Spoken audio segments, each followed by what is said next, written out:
Hi folks, I wasn't planning on doing something so impromptu for the final video in our course. I've probably just sprung that on you, haven't I? But this is the final, maybe the finest as well, who knows, video in the series here. So I'm going to remember to look at the actual camera, something I forget quite a lot.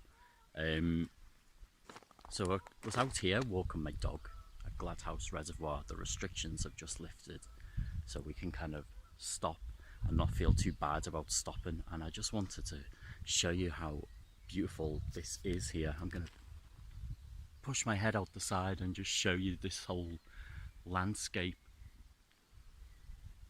here at the reservoir. It's just gorgeous. Bring my head back into view, and there's Yoro in the background there. I think you've met him before, haven't you?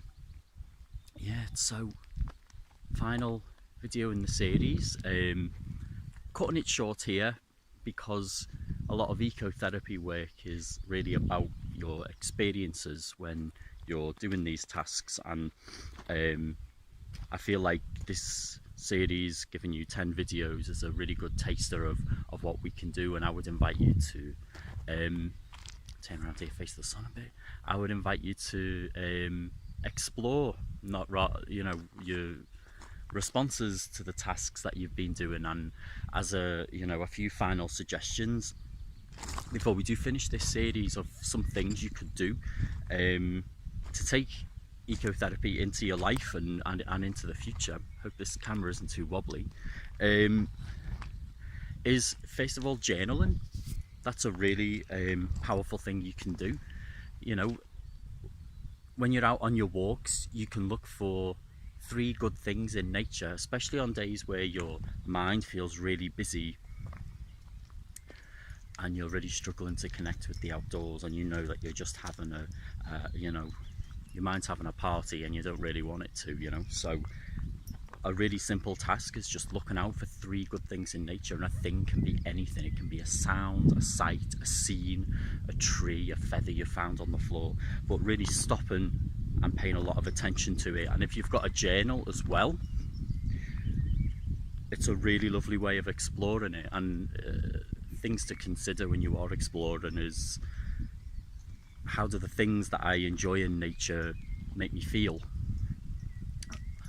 And what do the things that I find in nature mean to me? Is there a story behind it? Do I relate to it?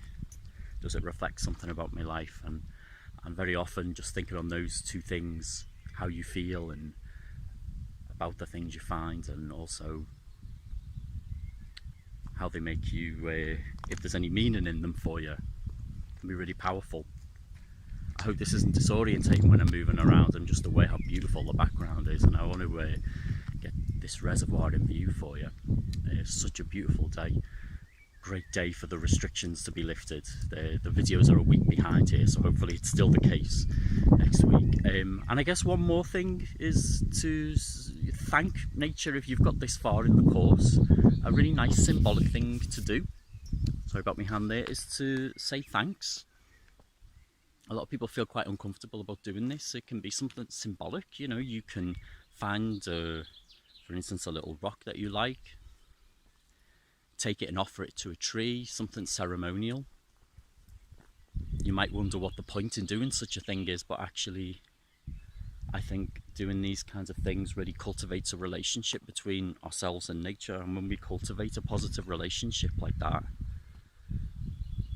we feel more compelled to do some practical things for nature as well. So since I started doing things like that, I pick up more litter because it's cultivated a sense of care for nature.